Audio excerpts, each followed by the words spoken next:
Tonight's episode had a whole lot to say. Shade was being thrown around, and we finally get into some of these summer secrets. Let's not waste any time. Let's get right into it. Let's go.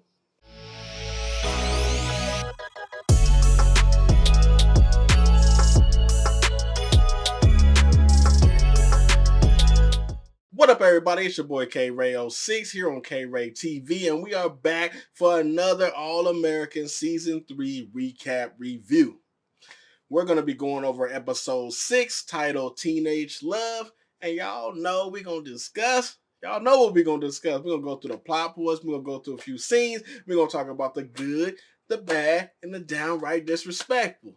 But before we do that, go ahead and run the likes up on the video as it does help. And YouTube does push it out, and I appreciate it as well. Also, if you're new to the channel and you want to join the Dream Squad, then show some love by hitting that sub, clicking that noti bell, hitting all so you can stay up to speed with everything on this channel as we're on our way to that 5K.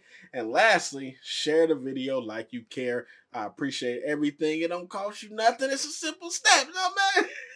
Now, let's get right into this recap review. So, again, tonight's episode is titled Teenage Love. And this episode takes place mostly in one location at the family's cabin. You may remember this cabin from season 2 when the James family and Darnell went to go get Corey to come back home with them when he was sick. This was a cabin where Spencer lost his father, and for the first time, he has returned back there to clear his head. Coop finds this out as she stops by Spencer's house and find out she is gone. Miss Grace actually invites her in, and they discuss the likelihood of Coop and Spencer getting over their situation and becoming great friends again. She reminded Coop of a time where Coop wanted to play football, and after much convincing from Spencer to his coach to let her play, she didn't show up because she seen that football was Spencer's thing, and she didn't want to get in the way with that. Yet Spencer never knew that and was pissed at her. So much so that Grace thought their friendship wasn't going to survive. But eventually, after Coop apologized and bought ice cream with Spencer's own money, they were all good in the hood, all right? Grace told that story because she feels like they're two of the same coin. She feels like they're both loyal and both faithful, and eventually they will find their way back. However, due to that last conversation between Coop and Spencer, Coop is unsure. And at this point, I was pretty unsure because they haven't talked yet. In the last conversation, we got Spencer pretty much putting all the blame on Coop and not really owning his part in the situation, which I did like that Grace said immediately. Like she felt like both of them played their own part in it because, you know, Mama Grace knows she see it all. But anyway, back at the cabin, Spencer is finding it hard to go inside because he's getting flooded with all these emotions and memories hitting him at once. And the scene is coupled with a soundtrack in the background. And this time, unlike the last time, it complements the scene. It doesn't take away from it. It actually like uplifts or adds more to it. And it really puts you into the mindset of Spencer and what he's going through. Now, as Spencer puts the key in the door to walk inside, the memory of it when his dad died came rushing in and he couldn't handle it. So he about faced and was about to leave. He just got to his car and then his friend showed up. Now, if you watch my season 6 promo preview video, you know I was going in on this. I was like, yo, he better not have invited none of his friends there. He like, it better not been Spencer's idea. And y'all let me know in the comments. Y'all like, yo, it's probably his therapist. And y'all let me know also that you're like, no, they surprised him. It surprised him. I did say I hope that it was their decision to surprise him. So I was glad that this scene actually took place and it was them surprising him and not Spencer inviting them there, because I was about to lose it. Like, that wouldn't have made no sense at all.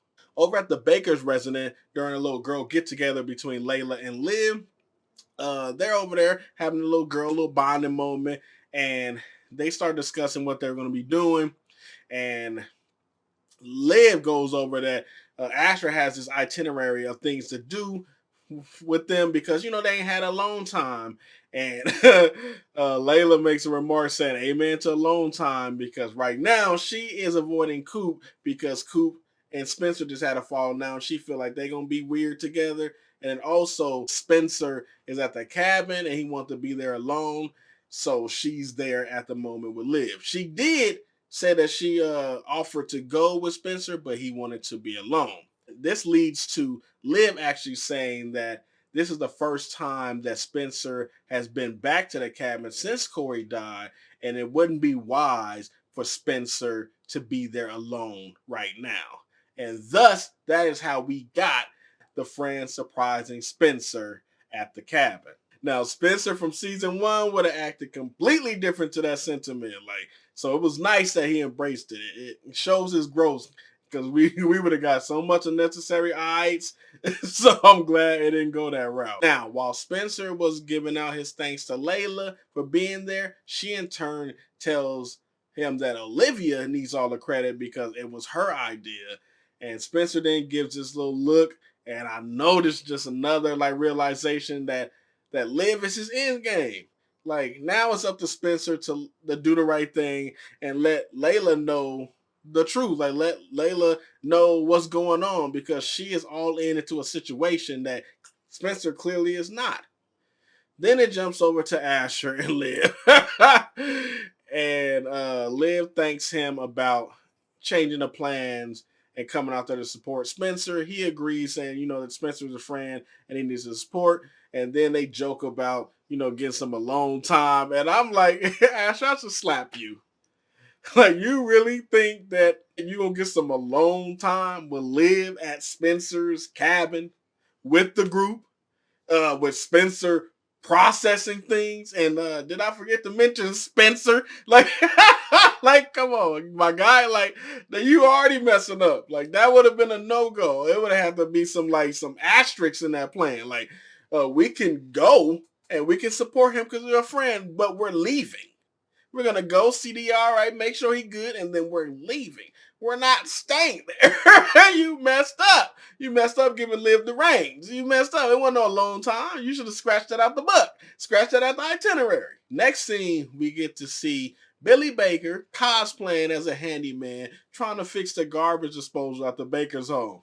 Billy sees some dresses laid out on the couch and he assumes that Laura's dating, but he don't say nothing about it at the moment.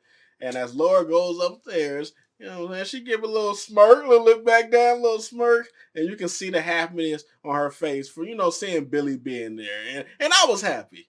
I was happy because you don't see too much of this on TV, the aspect of for better or worse. People actually trying to work things out. Everything is done for the sake of drama, and I'm glad they're not going that route. I'm Team Baker over here, all right? But anywho, back to the cabin. When going through some unboxed material of Corey's possession, we get the answer as to why Vanessa was included in this trip. As predicted, JJ invited her, and as you know, Asher ain't feeling it. JJ she likes the wilderness. Asher she does, and JJ I'm gonna pop the question, and Asher wait, what? And I'm sitting here Ash, if you don't take several seats, sir, I'm about to lose it. Man. But the joke in the scene, though, is JJ thinks popping the question is asking Vanessa out. You got the one bean in the empty can just rattling, just no sense at all. That's JJ. The scene ends with Spencer finding a box, which later becomes the barometer for Spencer's journey in this entire episode. Now we hop over to the women, Liv, Layla, and Simone, and they immediately let us know that Vanessa does not like the wilderness, unlike what JJ said. And then Liv immediately lets us know that she is not rocking with Vanessa. And this scene was basically to catch Simone up with the Ash and Vanessa drama and to give us more insight and more depth to Simone's character because Simone right now is a little behind on her college essays and she's trying to get back into it. And Layla Layla gives some Oprah advice, and they clown her about it. Talking, oh, hey, Miss Oprah, and it was nice. It was nice seeing a little girl moment little nice little happiness bonding because we all know this episode is leading towards drama, so they giving us all the sugar and fluff and all that everything nice, and they giving us all that right now because they know they're gonna turn up later in the episode. Jumping back to the guy group, after taking out, which hopefully is the junk pile, JJ brings out like this little fun mobile, like this little party bill.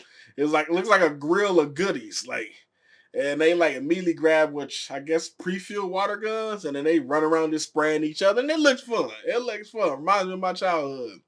As they're doing this, Spencer is in the house pretty much soaking because he found out that that box is pretty much 8 years of letters of Corey writing to them on their birthdays. And he's deciding if he wants to read them or not. And Layla actually gives him some good advice, saying that, the letters is not going anywhere. He doesn't have to read them now. He doesn't have to unpackage that stuff now. He can do it later. And I thought that was some good advice. Now, while Spencer is going through some stuff, we jump over to Coop, and Coop is going through it because her and Spencer are at odds with each other, and her equilibrium is all off, like it's thrown off. She is just sitting over there complaining, and Patient is fed up. She tired of hearing the complaining, and she want Coop out of there. So she suggests Coop to go see Spencer, which she thinks is alone at the cabin this time. So Patient was like, "So, are you gonna go or not?" Like, I died. I cracked up so bad because she wanted Coop out of there. Like, literally, that's the type of stuff I say. Like, if somebody over here and I don't want to be bothered, and they said they had other plans, I'm like, yo, like, so what time you say your mama's gonna be home? Like, what time you say you gonna go? Like, I'm trying to let you know, like, yo, you take out, like, leave. But so when I seen that scene, like, I was cracking up because she was like, "You gonna go or not?" But we also learned in that scene that Lil Jewel, the one that stole her song or sung her stolen song, has been blowing her up on the phone, trying to get in contact with Patient, but Patient has been ignoring her, block, not trying to hear it.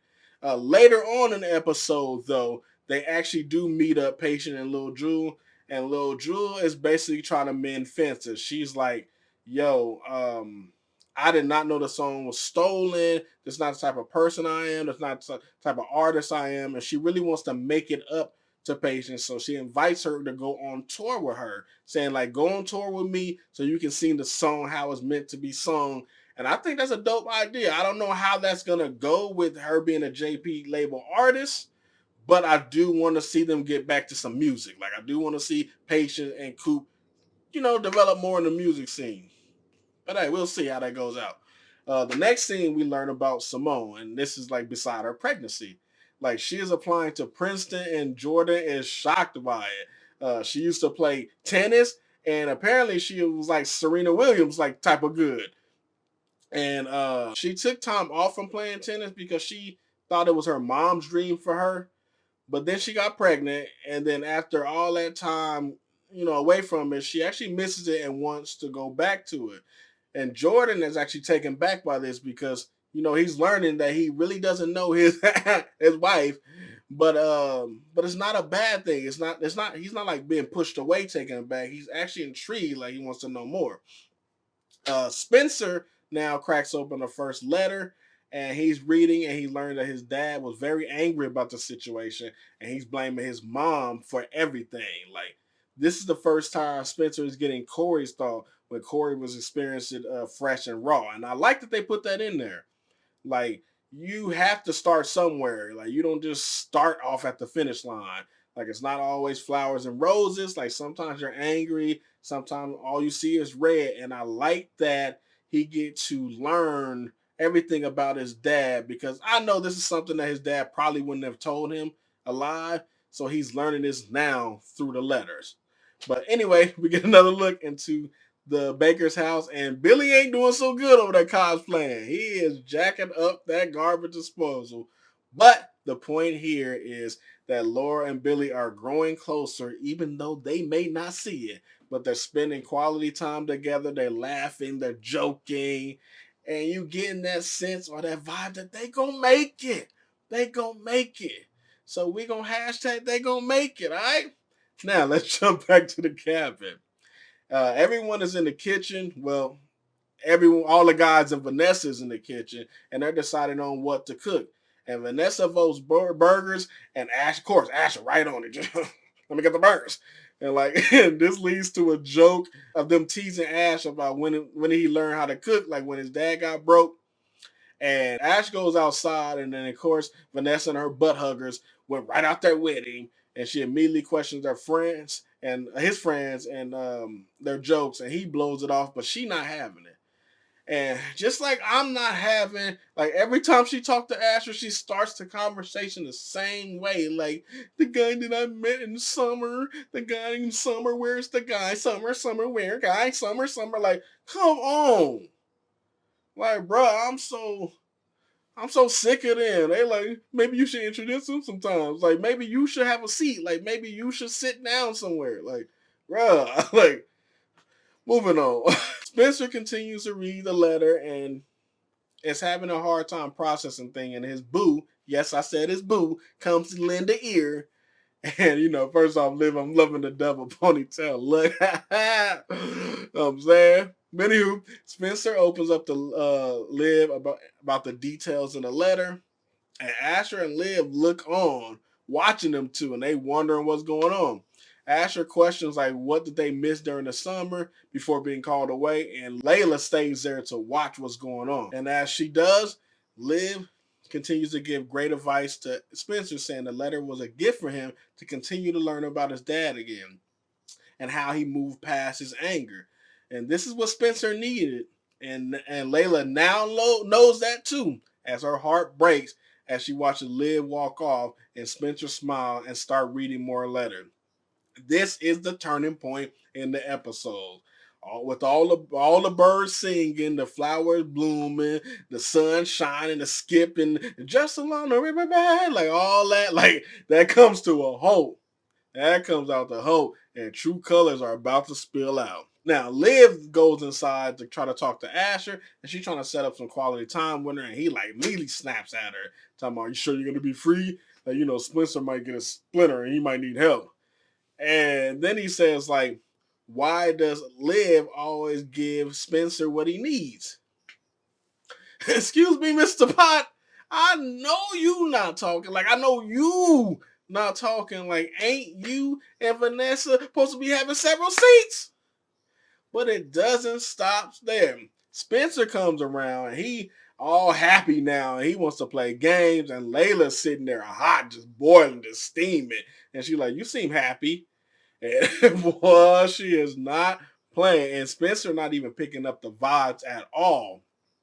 So you had everyone around like, "Yeah, let's party," except Liv, who obviously feeling some type of way, Layla, who pissed and hurt, and Asher, who need to be slapped. Now, Jordan, for a twin, you really suck, bro. Like, you see your sister bother, and yet you're not even checking for her. Like, that couldn't have been me. Like, I would have been like, "Look, yo, you good? No, no, I'm fine. No, no, no, no. You serious? No, come here, let me talk to you." I'd have made her say something. "Yo, what's going on?" "Oh, it's just Ash what?" "Oh, Ash, you need to be slapped. You need to be set down somewhere." "Got you, got you. What's up, Ash? Your bat?" Like, well, that's how it would have went. Like, Asher has too many times. He has had too many times where he messed up. He got on the mic talking about he slept with Olivia when they were on drugs. Like just to get back at Layla, like he stayed messing up. Like, no, I would have put hands and feet, paws, and everything else on him. But that's just me. Next, we get game night. The whole episode was working towards this part. As they play these games, we get more of the "we don't know each other" vibes between Jordan and Simone, because Jordan's favorite movie is Back to the Future, which is a great movie, by the way, which Simone hasn't seen, and her favorite movie is Parasite, which Jordan hasn't seen because he doesn't do subtitles. Now, they make sure to get Simone's face when she says, "Really? Who are you?" Like, I chuckled because it was like no subtleness about that at all. Then Vanessa goes, and when no one couldn't guess the answer to get there, She tells Asher, you had a poster of him in your bedroom when you were 10. Like, do I need to discuss this, y'all? Should I stop the video right here? Like, really? Like, you, Asher, got a problem with Lib and Spencer, yet in one summer break ain't that long, in one summer break, you told this girl your life details so much so that it's memorized.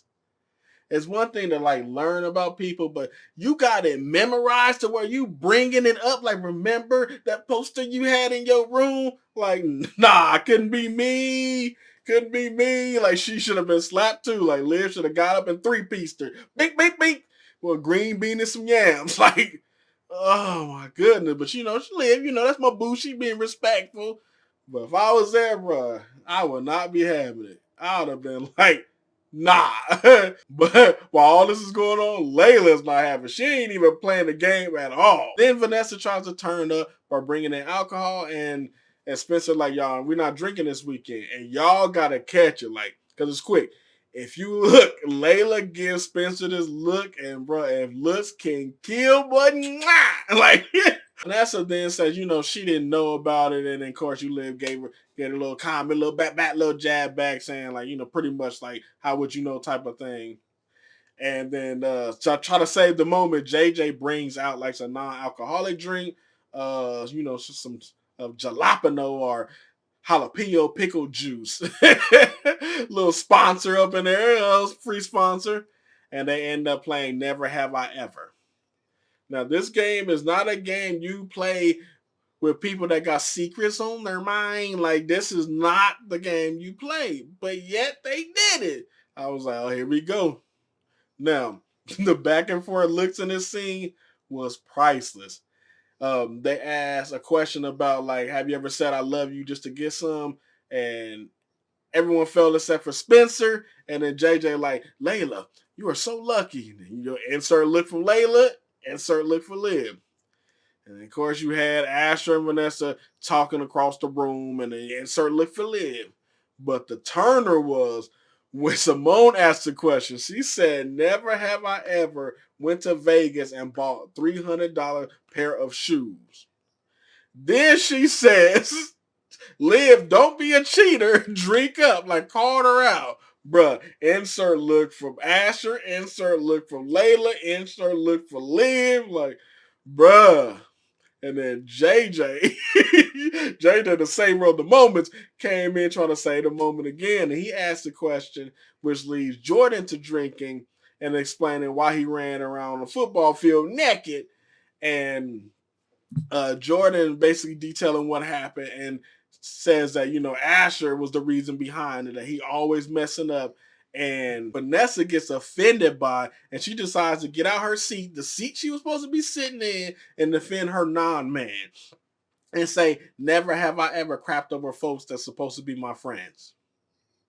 But Liv, not playing with her and sticking up for her twin, she says, never have I ever spent the summer getting to know someone else's boyfriend too much. Boy, I was like, there you go, Liv. There you go. Represent, Liv. Asher reacts, and Jordan immediately tells him, yo, relax. Let's play the game. I'm like, but Asher being Asher, his old dusty self, went back to his old can't get right ways, and he spills Jordan's secrets of cheating the concussion protocols to playing football, and Simone immediately blew up about it because she was unaware of this. And she, rightfully so, she had the right to be mad about this because she's concerned about his health and not being involved in this decision. But then she says, Simone, maybe Spencer and Simone was right about this summer. Maybe we rushed this. Maybe we rushed us. Now, for those thinking I was off my rocker last episode when I said they got married in Vegas, please tell me y'all was picking up what they was putting down. What they was putting down. They got married in Vegas. They are not being subtle about it anymore, and pretty sure in episode 7, we're going to get that acknowledgement. Now, back at the house, we got the two vindictive Bettys in one room. Layla's questioning Ash about Liv being in Vegas, and of course she spills the beans of Liv being in Mexico to surprise Ash when she saw him and Vanessa together without him ever knowing. Then JJ, with all his might, bless his heart, he gonna say, "You and Ash," to Vanessa, and I died. I don't know if that was supposed to be a funny moment, but I lost it. I couldn't hold it together. Like, you tried it though, JJ. You tried it. And if that wasn't enough, Coop walk in to see Spencer, the opposite of sad and alone. Bro, they was firing at all cylinders here, boy. They was like, like they was pouring all the drama out. It's like, you gonna drink this up. Here you go, here you go. And to give us a little breather, we jump back to the baker's residence, and they finally getting the garbage disposal fixed together. Billy finally mentions the dresses on the couch, assuming she has a date, and Laura lets them know that she's not going on a date. She canceled her plan with her girlfriends, and she stayed to help to fix the garbage disposal, and she is not dating anyone. And Billy says that he isn't dating anyone either, and I'm like, yeah, I'm on team get back together for sure. I am on team get back together. Let's make this happen. Now, that was a short little breather, but as soon as that moment was over, we return right back to Coop and Spencer. And Coop is mad. She is pissed, and now it's her time to speak her mind. They do this double conversation thing with like Coop and Spencer and Liv and Asher. And while the shot was beautiful and it coincided together, I wish they just did a solid shot on Coop and Spencer, because I feel like they needed that, especially after they did the last episode shot with Coop and Spencer. And I felt like it was Coop's time to say stuff. Like in my little recap in the comment section for sure, I felt like Spencer put the blame all on Coop, and he didn't own any of his part. And I felt like this would have been her moment, or should have been her moment, to speak on her points, and she did just that. Like, she got right in his neck and saying, like, this is my time to speak. You spoke last time. This is your time to listen. And she ran down the list. Like, how many times did I tell you? Like, when I joined the gang and I told you, like, stay out of it, you hopped in it. When I told you I got Sean, you got up in it. When I told you don't mess with Tyrone, you picked that fight. Like, like you did that dumb stuff. And Spencer, instead of like hearing her, he like gets defensive and saying like, how can you blame me for being loyal? Like blaming his loyalty. Then we jump to Asher and Liv. And Asher is trying to say he was completely honest to Liv about Vanessa. And I'm like, lies. We already starting off with lies. Like, how you been honest when you told her you didn't know her when you first seen her? Like, you waited. Like, what's up? Next. Then he was talking about summer meant something to him, which is why he wants to know, like, about Liv summer. But Liv want to live summer where it is. She don't want to talk about nothing about no summer. Now, back over there with Coop. Coop explaining that she did not need saving. Rather, she needed Spencer to trust her that she can save herself. Yet he remained to butt into every situation, and that is why he got shot. Then we jump back to Asher and Liv. And to sum them up, Asher believes they outgrown each other. They are two different people now. And this is the reason why they've been unable to sync back up since the summer. And Liv agrees and said they're better off being friends. And Asher said, hopefully we can get back there. And y'all, I paused my TV and walked off. Like, really, my guy? Like, the nerve of Ash. Like, if this was said, like, after he found out about what happened in the summer and what happened between Liv and Spencer, then I would have respected it. And then that line would have, had more power. But, like, Ash has more negative marks than Liv. And this is pre-summer. He told when they slept together. The line to her about being on steroids when she a freaking addict. Like, all this stuff that accumulated over time. Then you came back lying, having a whole summer love with a chick. But you said, hopefully we can get back friends. No, Liv should have said, hopefully we can get back friends. Liv should have said, no, well, I don't even want your dusty stuff as a friend, man. Well, maybe that's me. Maybe I'm on my soapbox. But now back to Coop. She wishes Spencer listened to her and left to Beverly and forgot all about her, because maybe they wouldn't have been feeling the pain that they got right now in the chest. And then she said, take care, Spencer, and walks off.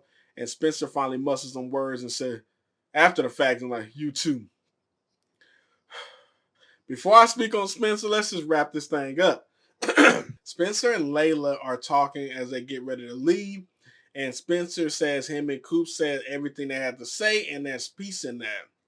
Which Layla continues to throw shade and said, I guess everyone knows where they stand. And it says, I'll be in the car. I know Spencer not dumb to not, be picking up any of them vibes and not see that she's beyond pissed off, but whatever. Spencer reads the final letter from his dad, giving him the next step to take for his recovery. Before that, we get Jordan and Simone making up in the car. Jordan apologizes to Simone and lets her know that he trusts her. And then he said he knows her in ways that matter, because she said that she wouldn't blame him if he didn't trust her because she doesn't know that much about her. But then Jordan said, he knows her in ways that matter. Then he starts bigging her up. I'm talking about he giving her so much compliment, really like bigging her up. So much so that her only response was, I love you too. And then she said she should write her college paper about the love of her life because him and Baby Shay have really changed the game for her. And I love that moment. Like, I love that entire thing. Like, that entire scene, I was like, but we're going to talk about that later. We then see Coop being consoled by Patience as the screen pans, and we see Patience bags packed for tour. Like, that's going to be a jacked up situation waiting to happen because Coop is probably going to lean heavily on Patience, and Patience is leaving. Patience got her bag packed, and Coop don't even know. Like, bro, why they doing Coop like that this season? She is steady getting cooped. Man. And then lastly, we get the final thoughts of Corey from his letter. And as Spencer turns to face Layla finally asks Spencer what really happened this summer in Vegas, and the episode ends. Whew! I know that was a lot to cover, but we did it. So if you made it this far, I appreciate you. And don't forget to run the likes on the video as it helps. Now, let's talk about the good, the bad, and the downright disrespectful. The good, I actually like Jordan and Simone this episode. Jordan and I have a love-hate relationship, so I'm pretty sure he's going to be on my bad list next episode. But on this episode, I love that it showed him not scared of the unknown, of not knowing, of his, his wife, Simone, and his fear of disappointing her, which led him to not telling her about him taking a nausea medication to, get bypass the concussion protocol. But I do love that they showed them making up and how much Simone loved him. Like, them making up show real growth between them, and I simply loved it. Like, I was a fan for all that. Also, Billy and Laura, like, getting closer. Like, all that, those two, yes. Y'all made the good list. Proudly on the good list, all right? Now, the bad. I don't know if Jordan told Asher about the medication, or since Asher got multiple degrees and can't get right, he just knew it. But if it was option number one, then Jordan needs to be slapped. Like, don't tell Asher anything. Like, I wouldn't tell Asher about the air I breathe. Like, that's how much you're not supposed to tell Asher anything. That is the wrong person to tell. Besides that, taking Vanessa to the cabin. Bad. Going for support versus making it a day there. Bad. They should have dropped by for a while and bounced. Maybe things would have transpired differently, but I feel like the surprise was good, but the thought behind it was good, but the longevity of it was bad. Now, the downright disrespectful. Let's start off with Mr. Can't Get Right. Asher. Asher got mad at Liv for attending to Spencer when that's all he's been doing with Vanessa. Every time somebody speaks her name, that man got to get up and defend her. He got to get up and try to like curve somebody. Like, he been doing it this whole time. She want burgers, you grab the burgers. Like, come on. Like, somebody says she like wilderness, you checking if she do. Like, checking the fact books. Like, and the pot calling the kettle black as Asher personified. Like, that really got me hot this time. Like, how about you own your own stuff before speaking up about someone else's? And then Vanessa inserting herself into people's business, whether she felt some way or not. This is not your friend group. Then she gonna look surprised when she was called out about it, like, Liv. Like, what's the surprise? Like, everybody see it. Everybody see it. They just tiptoeing around the fact. Like, bro, I would have been like, yo, like, why she here? Like, why you invite her? Let's be real. JJ on my list just because, just be, just because he said you and Ash. Like, you really tried me with that. Like you really tried me with that. Stop it, fam. And lastly, Spencer, your best friend came to see you. And when she spoke her truth, one, you didn't hear her, but instead tried to defend yourself. And then let her walk off. And then immediately in the next scene said, y'all said everything and it was peace in that. So you just okay with your childhood friend who has never slighted you in any way, saying she gone, but you good with that. Yet you miss Liv after one summer. The nerve of you, my guy. The nerve. Where is that sense of loyalty at now? While Coop crying at home with Patience, you just over there fine and dandy, huh? Disrespectful. And I didn't forget, Layla for spilling Liv's secret because you pissed. This is the friend group I would not be a part of, because if anyone is upset at any moment, they will spill all your government information without batting an eye. They are all trash. I'm talking about basura for that. And because of that, all of them made the disrespectful list. I ain't holding back for anybody. Everybody taking a shot. Now, I hope you enjoyed this video. I hope you enjoyed the episode. I really want to know y'all's good, bad, and downright disrespectful. So y'all know what to do. Hop in the comments. Let me know how you feel. Y'all know I like talking to y'all, so I'm going to look forward to reading and commenting. Again, if you like this video, run them thumbs up. If you're new to this channel, then go ahead and show some love by hitting that sub, clicking that noti bell, and hitting all, and share it like you caring. And I'll see you in the next video. It should be the episode 7 promo. Most likely it'll be out on Friday, Thursday night at the earliest, but Friday most likely. But I look forward to seeing y'all there as well. And y'all be safe out there, all right? Until next time, we out. Peace. You just come running by.